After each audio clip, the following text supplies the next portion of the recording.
Hello and welcome to the tutorial video for Dustrunner. Dustrunner marks the 5th game in the Tin series for Grey Gnome Games. I'm very excited about this one.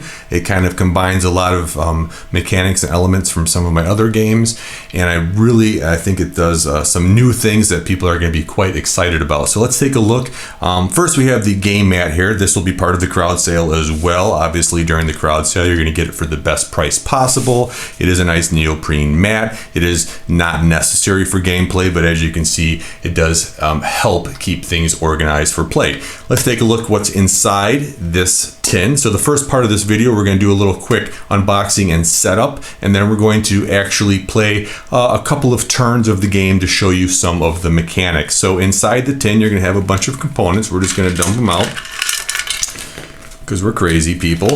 Here we go. Okay, we'll put the tin off to the side. We have a couple of dice. These will be used for tracking enemies' health. That's the only thing they are used for. We have a tracker here for tracking your victory points for the game. So we'll put that off to the side. You will gain, we'll figure out exactly how much starting victory points you have, because you do start with victory points based on the vehicle that you decide to build. Victory points are used at the end of the game for scoring, like any other game, but they can also be used during the game as a resource. Now, the tracker card for the final version looks a little bit different than this one. It only goes up to 49, and the information down here is also different. Essentially, you can spend 2 victory points at any point during the game to draw a different card from the resolution deck. Now, let's move on to something I'm extremely excited about.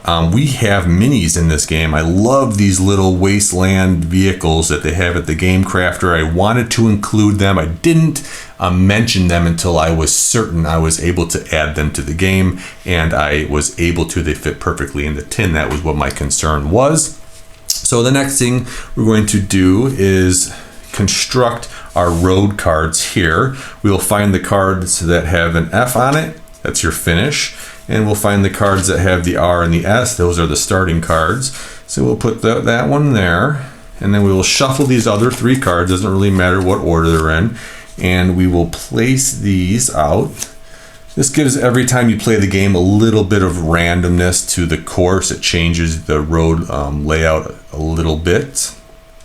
And then you put the final one at the end here, and they all connect. So the next thing you'll do is you'll pick one of these 2 minis to represent yourself. Let's say we want to be this guy. We'll put that on the S for start, and we'll put this on the R for the Raiders. Now, the object of this game is to get your vehicle to your base. You have stolen some plans from the Raiders, and you're trying to get back to your base to inform your base of what their intentions are before they catch you. So instead of looking for shards or power cells or things of that nature, like in some of my other games, this game is a race. You're racing to get to the finish line. Now, there's different paths you can choose. If you decide to take the longer path, there you will cross a star, and every time you cross a star, you gain 3 victory points. So that's another way to gain points throughout the game. You can also gain 2 victory points every time you defeat an enemy. Okay, let's move on to another fun aspect of this game, and that is constructing your vehicle at the beginning of the game. Each vehicle has 3 components. You have a rear section, a middle section, and a front section. Each controls different statistics for your vehicle, and they are double-sided. So because you have 3 cards, but they are double-sided, this allows us to have 8 different starting vehicles. So I think that's a pretty great way to start this game, to have a lot of replayability. You have 8 different vehicles to challenge yourself with. You have different course layouts over here, and of course you're going to see how all of these cards over here, the actual meat and potatoes of the games, will create a lot of replay value. So let's say, well, let's just look at each section of the car. The rear section controls how much ammo you have. So you can either start with 7 ammo, or you can start with 9 ammo. So you're probably thinking, well, why would I want to start with less ammo? Well, if I choose the side that has less ammo, I get more starting victory points. Now that means that I'm potentially going to be able to get a really high score if you're trying to beat your own score. This is not a beat your own score game, but I do allow you to obviously track victory points and score at the again to see how well you did. But really, you're trying not to die, and you're trying not to get caught, or you're trying to get to the base. Those are the three ways this game ends. You either get caught by the raiders, you either lose all your health, and those are both failures, or you can win the game only by getting to the base. Okay, so yeah, so having a lot of victory points early on is going to help you have more abilities to spend those to redraw resolution cards. So that's good, but you have less ammo, so it's a trade-off.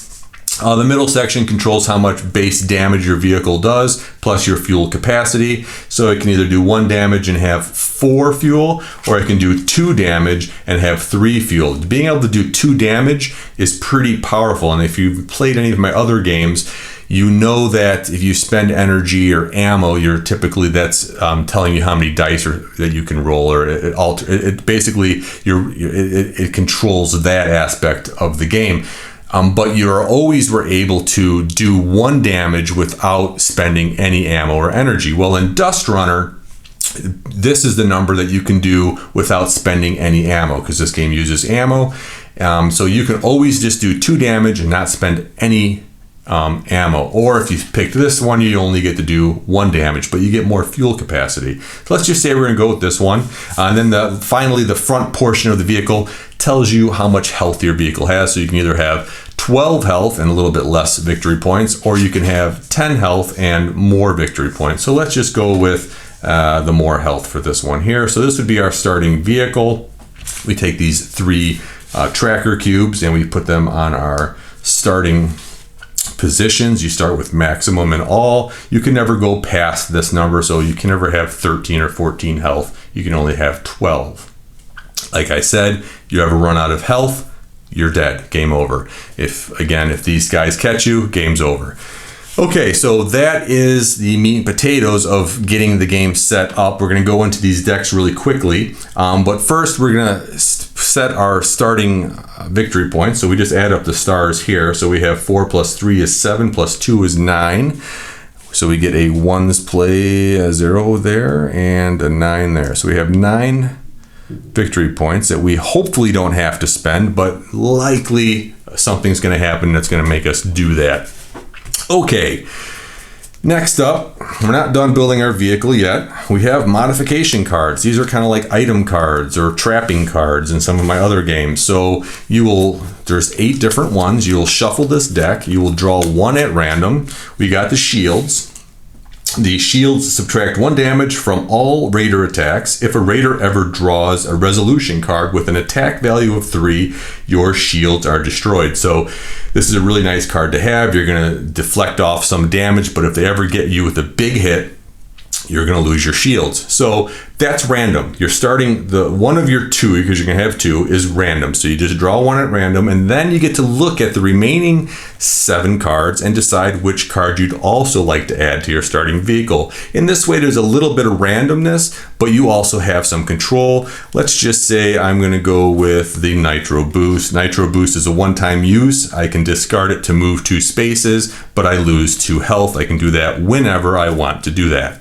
The rest of them we would shuffle and place over here off to the side. You can gain more modifications throughout the course of the game if you as loot from defeating enemies.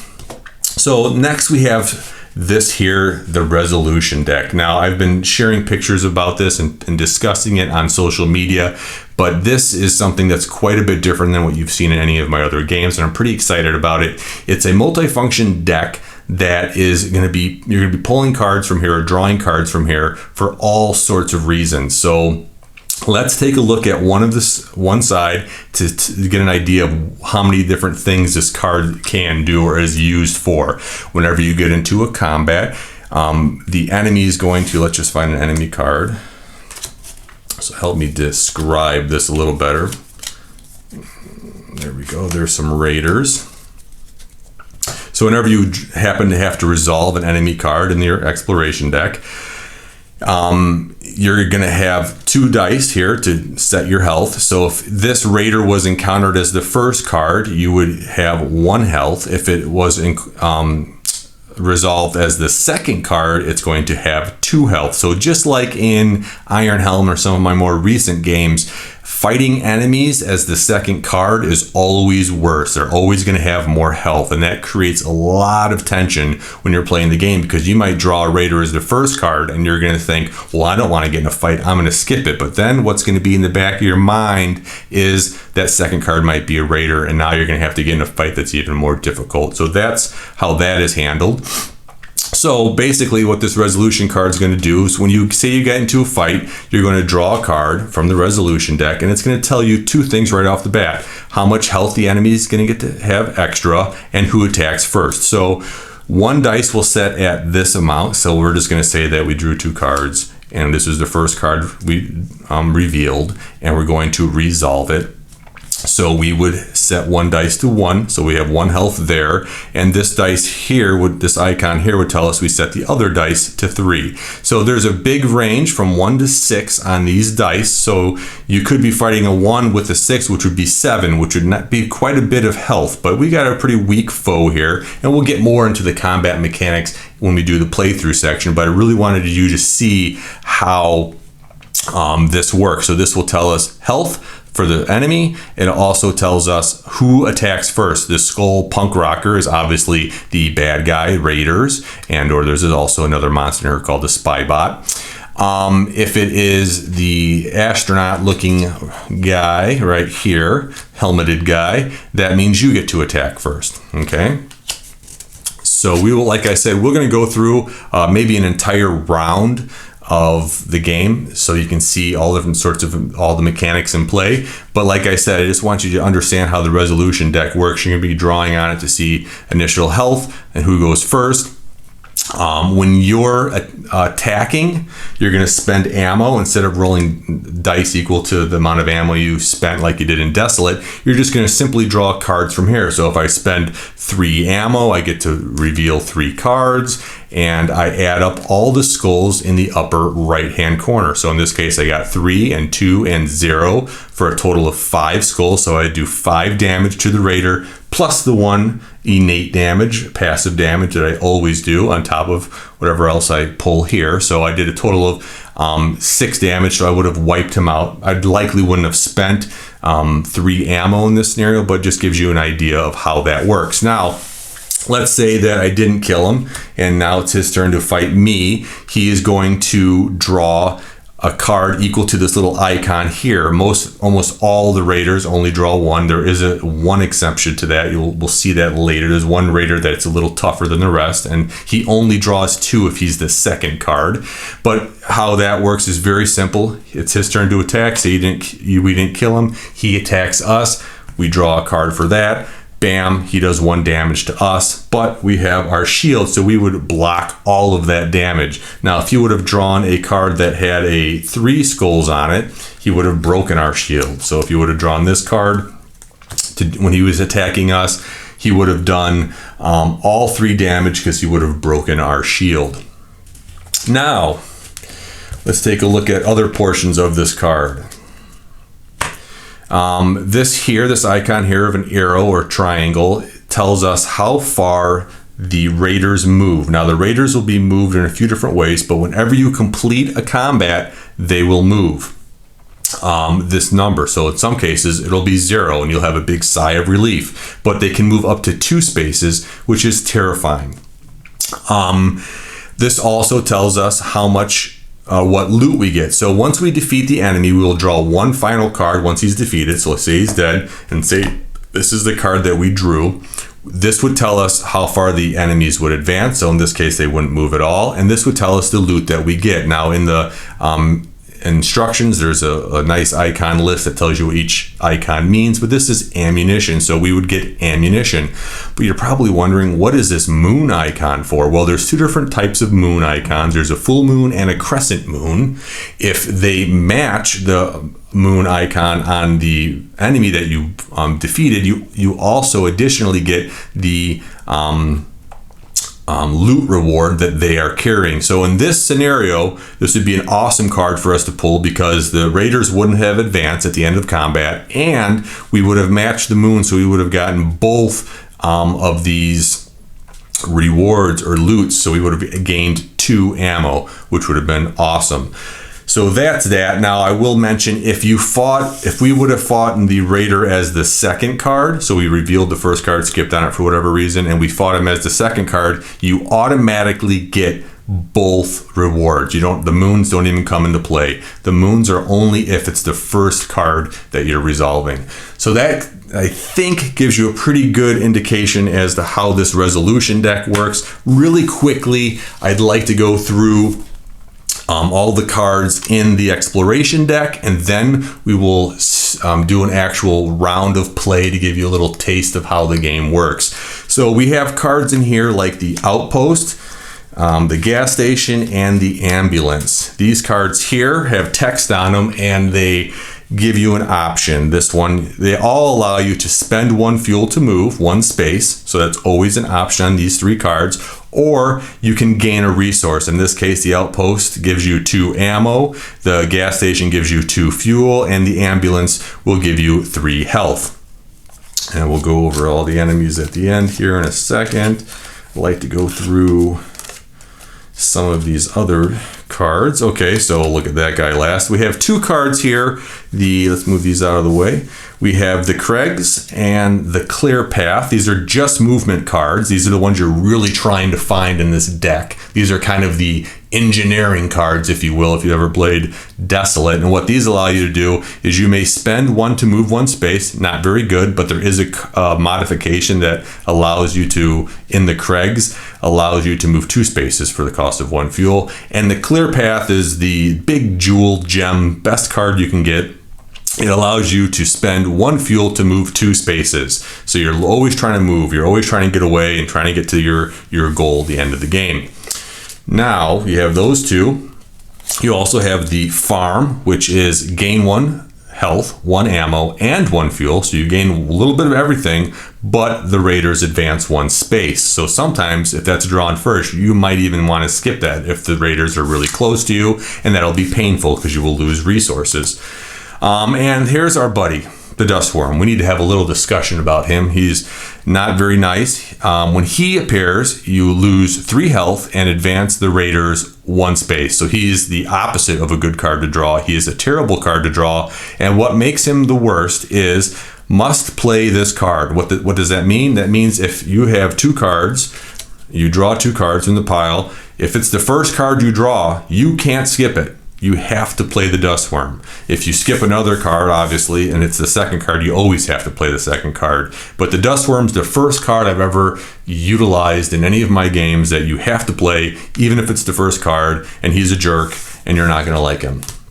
Okay, what else do we have? Okay, we have the farm, the Dustworm, and then the rest of the balance of the deck are Raiders. So we have 4 different Raiders of varying degrees of difficulty. I actually somehow managed to put them in the actual row of difficulty. So you can see this one here. If it's the first card, it has 1 health plus whatever you draw from the resolution deck. If it's the second card, it's 2. But as you progress down, you have some nasty ones here. This guy has 2, but if he's the second card you reveal, he has 5 health plus whatever you draw from there. That's not good. And I really want to touch on this guy here. He's the nastiest guy in the deck, is outside of maybe the Dustworm.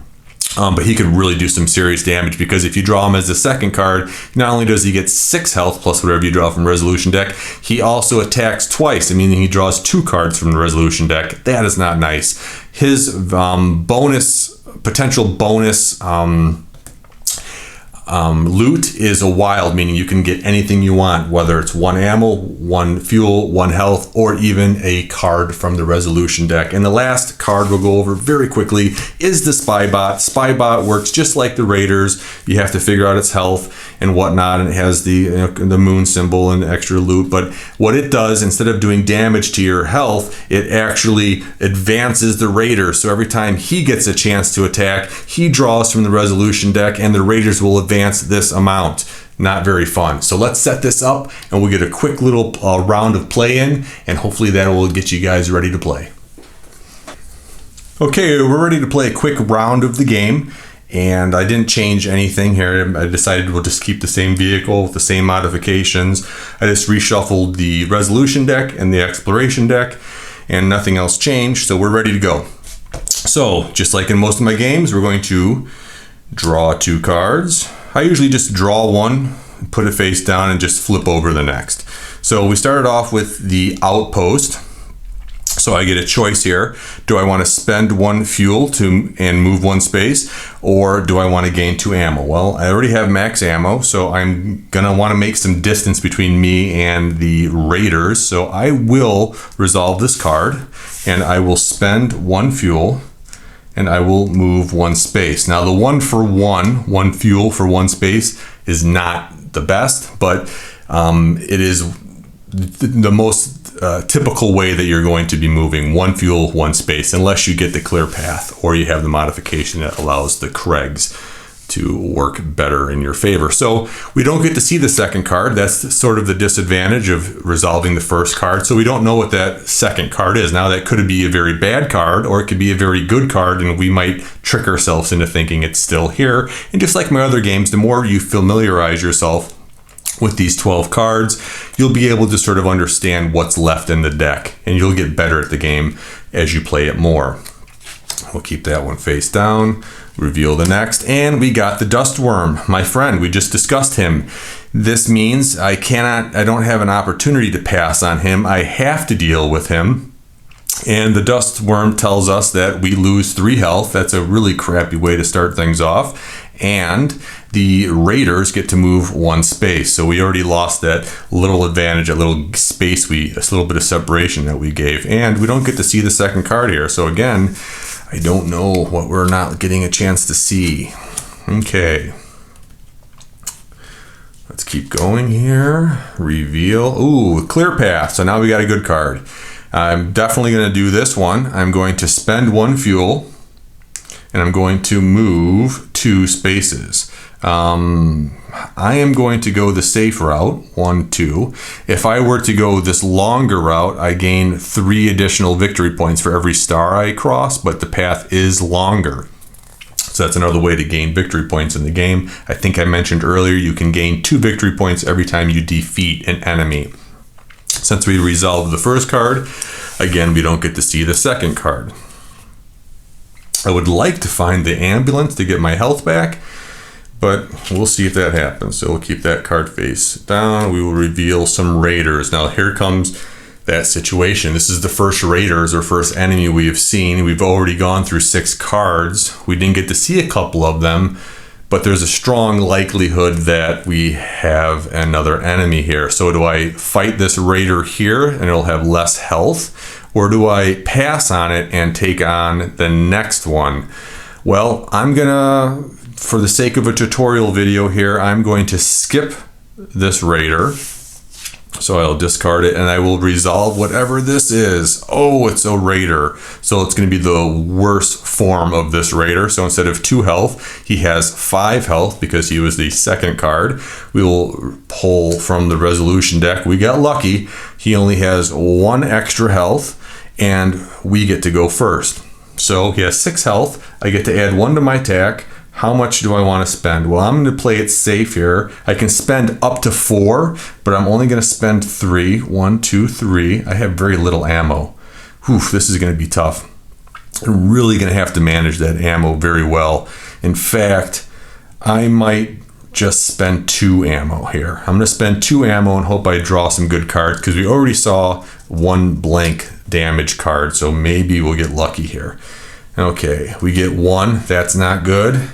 And 1. So we do 2 damage, plus the 1 is 3 damage. So he is down from 6 to 3. So we'll just turn this one to that one, get rid of that dice completely. He has 3 health left. Now he gets to attack. How much damage? He only has 1 icon here. So he gets to flip 1 card. I'll keep these in a nice stack. Oh, that is devastating. This is the really bad situation. He does 3 damage, excuse me. Which is enough to not only do 3 damage, but also break my shield. So I could just allow that to happen. I could take 3 damage and remove my shields, but I don't want to do that. So I'm going to spend 2 of my victory points, go down to 7, and I'm going to redraw, hopefully get something better. Oh yeah, that's way better. That's 0 damage. So he whiffed completely on me. What of a change of events that was. So sometimes spending those victory points are going to save you, but I could have just as likely drawn an equally bad card, and then it becomes, do I keep gambling my victory points? So he does 0 damage. Now it is my turn to attack. He has 3 health. I'm going to gamble again. I'm going to spend just 1, draw 1. I do 2 plus my 1 is 3. I just beat him, and he is defeated. So as soon as you defeat an enemy, you draw 1 additional resolution card, and this will tell us how far the raiders will advance, and it will tell us what treasure we get. So we draw another card. The enemies will advance 1. Again, if they catch me, game over. And we will gain a fuel. Perfect. I love fuel. So I gained a fuel, and he was the second enemy that we fought. Because he's the second enemy, we don't even have to look at these moon icons. I automatically get what he's carrying, so I gain another ammo. So that was really actually turned out to be a pretty decent round for me. I gained some fuel out of it, and because I defeated him, I gained back those 2 victory points that I had spent to draw a new resolution card. So you gain 2 victory points, you get some loot, and the enemies advance. So he is now gone, and we're ready to move on. Place this card face down. Reveal a new card. Oh boy. Yeah. I don't think we want to fight him. Even though, as the first enemy, he's not so bad, because he only has 3 health and only does 1 damage. What do you guys think I should do here? He does have wild hair, which means I could get a modification if I beat him, if I match moons, because he's not the second card. So he'd have to be the second card for me to guarantee to get this. Well, once again, it's a tutorial video, so I am going to attack him. So I don't get to see this card. Let's just discard that one. We're going to fight this guy. He has 3 health. How much extra health does he have? 5. Not great. So he has a total of 8 health. Yikes. And I get to attack first. So that's good. I am going to spend... Man, what should I spend here? I'm going to spend 3. 1, 2, 3. I'm at 2 ammo. Man, that is not good. Okay. So 3 cards. Let's see what I get here. 1. Oh, that's good. 3 health. 3 damage. 5 damage. And now, since I ran out of cards, I will shuffle the resolution deck. Give it a quick little light shuffle. Place that down and draw 1 more. Can we do it? No. So we did 5, 6 damage to him. Not too terrible. And now he will get to attack us. So since he was the first card, he only gets to draw 1. So that is excellent for us. And he does 1 damage, which I block completely with my shields. So I couldn't have asked for anything better. The only thing that's really sucking about this is I'm blasting through my ammunition. So I'm gonna have to accumulate some ammunition somehow. Okay, now it's my turn to attack. I'm gonna gamble and spend just 1. Not too much of a gamble. It's only really a gamble if I draw a blank here. So let's see. I just need 1 damage. Okay, 2 plus the 1 is 3. He is defeated. We have defeated another raider. That is awesome for us. Now he is defeated. We gain our 2 victory points. Never want to forget that. So now we go up to 11. That'll give us some versatility if we do decide to spend them. And now let's see how far the raiders advance and what sort of loot I get. Oh, this is nice. This is nice. So I get fuel and the moons match. So we have full moon, which means I get a wild. Now, part of me wants to get ammunition because I'm down to 1. But man, I'd rather gain ammunition in any other way in the game other than wasting this wild, because it's one of the few ways that you can get another modification for your vehicle. So I'm going to gamble and take a modification. Now, these are all choices that I'm making as the player that I will later potentially either applaud myself for or have great regrets for. So that's what I love about designing games that create a lot of choices for the player, because then the player feels responsible for their actions. I've mentioned this before in some of my other videos. What do we get? We got the radar. If an enemy gets initiative in combat, you may draw again for a new initiative, but must take the new result. So this almost guarantees that I will be getting to attack first in combat moving forward. So I think that's better than 1 ammo, but I mean, time will tell. So we got 2 more cards in the round. I think this will give you a good idea of how the game plays. Let's see what we have here. Ooh, the spy bot.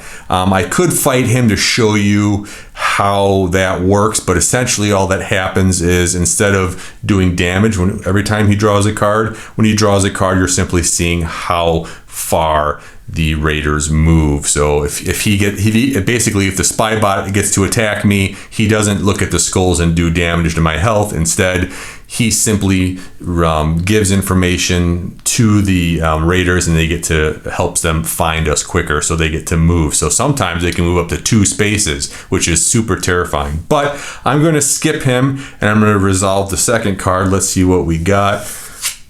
Okay, we got the Crags. The Crags, you may spend 1 fuel to move 1 space. We're at max fuel. Of course, we're doing that. We don't really have a choice. And I am going to go. So that is 1 round. And as you can see, based on the progression that's seen on these road cards, it takes about 3 to 4 rounds to get to the finish line if you're that lucky. The key obviously is resource management, trying to make the best decisions that you can. There is luck based in this game, so it's not pure strategy. There is luck of the draw. There are no dice rolls, so there's nothing too lucky in this game. But keeping that space between you and the raiders is very important, because literally about half of these games end in them catching you when you lose, and the other half you lose your health. So it's very even as to how you die. And winning the game is about 25%. So it's very difficult to win, just as it is. Now, if you decide to take these tougher paths, it's even more difficult to win. So I hope that this video gave you a good idea of how Dustrunner works. Like I said, there will be a full playthrough video where I'll play till either I die or I reach the end. And there will obviously be a video for the crowd sale, hoping to launch the crowd sale next month in April. So stay tuned for that. I obviously will be posting about it on social media. Thank you very much for stopping by, and I'll see you soon.